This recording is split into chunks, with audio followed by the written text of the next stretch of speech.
अस्सलाम वालेकुम।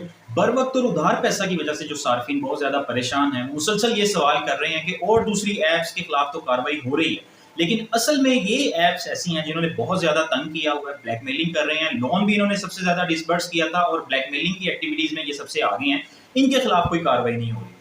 इस सिलसिले में मैंने गुज़िश्ता वीडियो में आपसे ये वादा किया था कि अब हम बाकायदा तौर पर एक तो इन ऐप्स का कच्चा-छट्टा खोलेंगे, इन कंपनीज़ को देखेंगे, इनके ऑफिसेज़ कहाँ पर हैं, ओनर्स कौन हैं, इन्हें कौन एडमिनिस्टर कर रहा है और क्या वजह है कि एसईसीपी, पीटीए या फिर एफआईए इनके खिलाफ कोई कार्रवाई नहीं कर रही। और इसके साथ-साथ हम एक मुनज़्ज़म अंदाज में कैंपेन चलाने की कोशिश करेंगे, जिसमें हम मुसलसल इन ऐप्स के हवाले से बात करेंगे।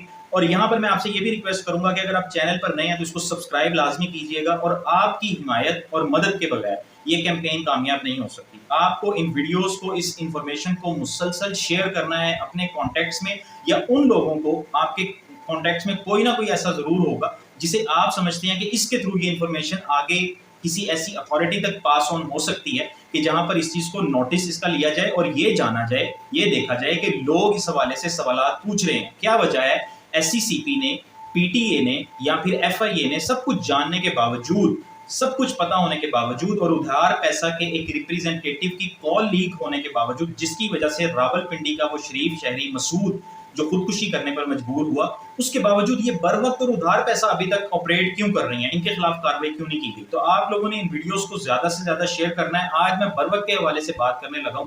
पहले भी मैंने एक आपको इसके एसईसीपी की जानिब से एक लिस्ट इशू की गई थी, व्हाइट लिस्ट, जिसमें 5 कंपनीज का नाम था और उसमें से सिर्फ एक कंपनी को अलाउ किया गया था कि वो प्राइवेट लैंडिंग कर सकती है। 5 कंपनी जो थी वो लिस्ट पे थी, उन्हें लाइसेंस इशू किया गया था लेकिन उनको अलाउ नहीं किया गया था क्योंकि उनकी डॉक्यूमेंटेशन इनकम्प्लीट थी। उन 5 कंपनीज में एक सीड क्रेड फाइनेंशियल सर्विसेज के नाम से भी कंपनी मौजूद थी।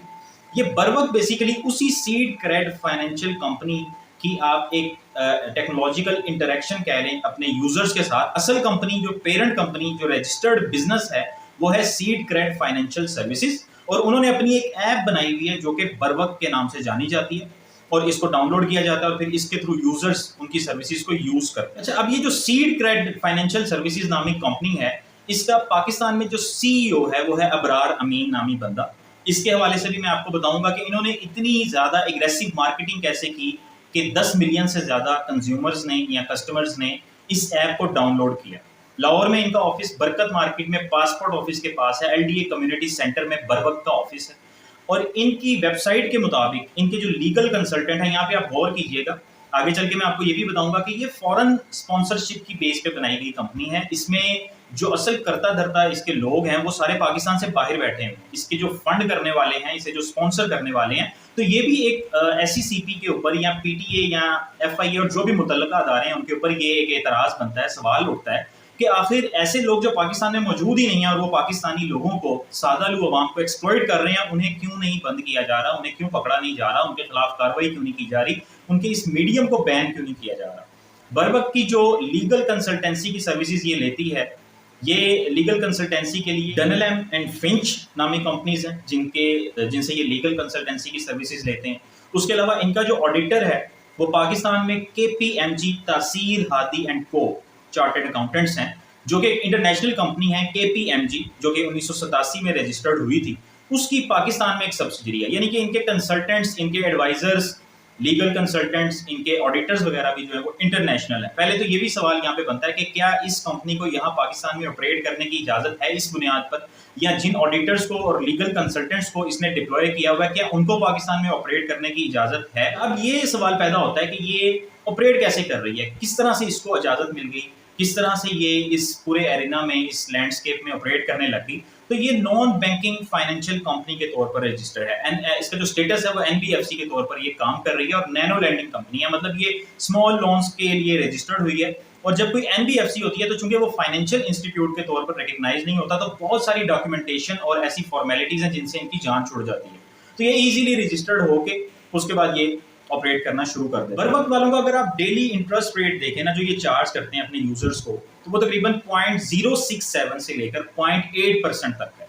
यहाँ पर एक और सवाल पैदा होता है कि क्या एसबीपी अलाउ करता है इतना हाई मार्जिन, यानी कि डेली बेसिस पे आप उसको कंपाउंड कर रहे हैं, क्योंकि अगर यूजर्स वो पैसे वापस नहीं करते तो फिर उनको पेनल्टी भी चार्ज होने लग जाती है। और पेनल्टी के हवाले से उन्होंने कोई तफसील शेयर नहीं की। टर्म्स एंड कंडीशंस की मद में आप देखेंगे तो वो इतना बारीक बारीक लिखा होगा कि वो पढ़ा ही नहीं जाएगा। मतलब वो सारे बारीक ही लिखते हैं, लेकिन कम से कम वो इतना विजिबल जरूर होना चाहिए कि उसे कोई पढ़ सके। तो यहीं से ये कंपाउंडिंग शुरू कर देते हैं। डेली बेसिस पे आपका इंटरेस्ट जो है वो एक्यूमुलेट होता रहता है, और एक वक्त ऐसा आता है कि आप उसको पे ही नहीं कर पाते, बल्कि आप जब दूसरे ही दिन देखते हैं कि ये तो असल अमाउंट से भी डबल हो गया, तो मैं कैसे इसे पे करूं। उसके बाद 180 दिन का फ्रॉड किया जाता है, और आपसे सिर्फ 7-8 दिन में ही वापसी जो है वो उस इसरार करने लग जाते हैं, कॉल्स करके आपके साथ। अच्छा, अब सवाल ये पैदा होता है कि जब ये रजिस्टर्ड हुए, इतनी जल्दी कैसी एडवर्टाइजमेंट इन्होंने की, ऐसी कौन सी एग्रेसिव मार्केटिंग स्ट्रेटेजी इनकी थी कि 10 मिलियन से ज्यादा लोगों ने ये ऐप डाउनलोड कर ली। पहले नंबर पे तो इन्होंने उन लोगों को टारगेट किया, पाकिस्तान में तकरीबन 75 से 80% अफराद ऐसे हैं जो हमारी कन्वेंशनल प्रैक्टिसेस की वजह से, इलिटरेसी की वजह से बैंकिंग चैनल से कांटेक्ट नहीं कर सकते, वहां पे जाके अपना बैंक अकाउंट यूज नहीं कर सकते, डॉक्यूमेंटेशन वगैरह प्रोवाइड नहीं कर सकते। वो जो 75 से 80% लोग हैं, इन्होंने उन्हें टारगेट किया। और इसके साथ साथ इसके सीईओ ने, ये इसी अबरार अमीन नामी बंदे ने, इसकी 2 मैंने आर्टिकल्स देखे हैं, जो कि एक तो प्रो पाकिस्तानी बहुत फेमस वेबसाइट है, उसके अलावा डॉन न्यूज में इन्होंने बाकायदा स्पॉन्सर्ड मार्केटिंग की, यानी पैसे दे के ये खबरें उसके अंदर इन प्लेटफॉर्म्स पे प्रो पाकिस्तानी में, डॉन न्यूज में चलवाई, जिसको देख के आप जानते हैं जब आप अखबार में कोई खबर पढ़ते हैं या कोई आर्टिकल पढ़ते हैं तो आपको उस फर्म की या बिजनेस की या ऑफर की क्रेडिबिलिटी पे कोई किसी किस्म का शक नहीं रहता। इसी तरह फिनटेक और डिजिटलाइजेशन और ऐसी टर्म्स को यूज किया गया जिससे यही लगे कि इनका पर्पस जो है वो बड़ा ट्रांसपेरेंट है। अच्छा, इसके पीछे ये जो सीड क्रेडिट है, इसी नाम से सीड क्रेडिट फाइनेंशियल सर्विसेज के नाम से एक कंपनी नाइजीरिया में भी ऑपरेट कर रही है। नाइजीरिया में लेगोस के इलाके में ये इसका हेड ऑफिस है। और सीड फाई के नाम से एक और कंपनी है जो कीनिया में ऑपरेट कर रही है, वो बंद हो गई है। यानी कि ये बेसिकली फॉरेन आइडियाज हैं जो यहाँ इंप्लीमेंट किए गए। स्पॉन्सर भी इन्हें गैर मुल्की एजेंट्स ने, स्पॉन्सर्स ने और इसी तरह इन्वेस्टर्स ने किया, और ये यहाँ पे आके इतना सारा पैसा इसीलिए डिप्लॉय कर लिया क्योंकि ये बैरूनी फंडिंग थी। तो इस मद में इनको ये चीज एक इनका प्लस पॉइंट था कि ये इजीली यहाँ पे इन्वेस्ट कर सकते थे। जाहिर है अगर ये डॉलर्स में वहां से अमाउंट इकट्ठी करते हैं तो यहाँ पे आके बेशुमार लोगों को ये लोन दे सकते हैं। अच्छा, अब सवाल यहाँ पर ये पैदा होता है कि ये बैन अभी तक बैन क्यों नहीं हो रही, बर वक्त क्यों बैन नहीं हो रही, या उधार पैसा क्यों बैन नहीं हो रही। तो इसका जवाब जो है वो सिंपल सा एक तो ये है कि अदारों में यकीनन कुछ ना कुछ इस तरह की प्रॉब्लम है जो इनको सेफ साइड पे रखा जा रहा है और इनके खिलाफ वो कार्रवाई नहीं की जा रही। उसके साथ साथ दूसरा जो प्रॉब्लम है वो ये है कि इनकी अपनी पॉलिसी ऐसी है, फ्लेक्सिबल पॉलिसी है, ये अपनी डॉक्यूमेंटेशन को इम्प्रूव करते रहते हैं वक्त के साथ साथ। उसकी मिसाल मैं आपको इस तरह से दूंगा कि अगर आप इनकी वेबसाइट पे जाएं तो इन्होंने अपनी जो कंज्यूमर पॉलिसी है, कस्टमर पॉलिसी है, उसको रीडिफाइन किया है और उसमें ये मेंशन किया हुआ है कि अगर किसी किस्म की कोई अब्यूसिव लैंग्वेज आपसे यूज करता है हमारा रिप्रेजेंटेटिव, तो कंप्लेंट नंबर दिया हुआ है, ईमेल आईडी दी हुई है। यानी कि जो भी रिक्वायरमेंट्स होती हैं एसबीपी की या फिर एससीसीपी की, ये उनको साथ साथ फुलफिल करते रहते हैं और ये दिखा देते होंगे कि देखें जी हम ऐसी किसी प्रैक्टिस में इन्वॉल्व नहीं है, और अगर हमारा कोई रिप्रेजेंटेटिव ऐसा करता भी है तो हमने लोगों को ये बताया हुआ है कि इस कंप्लेंट नंबर पे आप अपनी कंप्लेंट रजिस्टर करवाएं या ईमेल सेंड करें। वो अलग बात है कि उसका कोई नोटिस लिया जाए या ना लिया जाए, उसके ऊपर कोई कार्रवाई की जाए या ना की जाए। इसके साथ साथ वहाँ पे इन्होंने मेंशन किया हुआ है कि अगर आप लोन अप्लाई कर रहे हैं और बाय मिस्टेक आपने अप्लाई कर दिया है, आप टर्म्स एंड कंडीशंस पढ़ने के बाद उसको प्रोसीड अपनी एप्लीकेशन को नहीं करना चाहते थे, तो 24 घंटे के अंदर अंदर आप कैंसिलेशन की रिक्वेस्ट कर सकते हैं, आपकी लोन एप्लीकेशन सस्पेंड हो जाएगी, उसको कंसीडर नहीं किया जाएगा।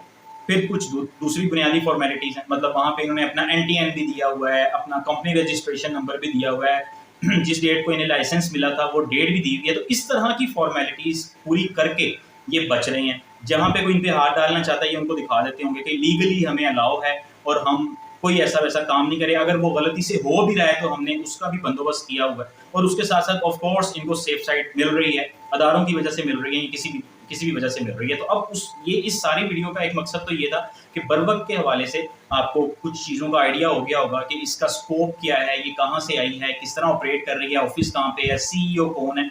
इन सब चीज़ों को मद्देनजर रखते हुए आप इस हवाले से ज़रा ज़्यादा कॉन्फिडेंस के साथ बात कर सकते हैं। इस वीडियो को लाजमी शेयर करें, इस इंफॉर्मेशन को पास ऑन करें, और उसके साथ साथ जैसे मैंने आपको बताया कि रीपेमेंट की मद में 1 रुपया भी आपको इन्हें वापस करने की जरूरत नहीं है। ओरिजिनल अपनी लोन की अमाउंट रिटर्न करें, क्योंकि हमारी इस कैंपेन का मकसद ये है इनकी जो एक लीगल पोजीशन है इस एंटिटी की, उसको चैलेंज करना।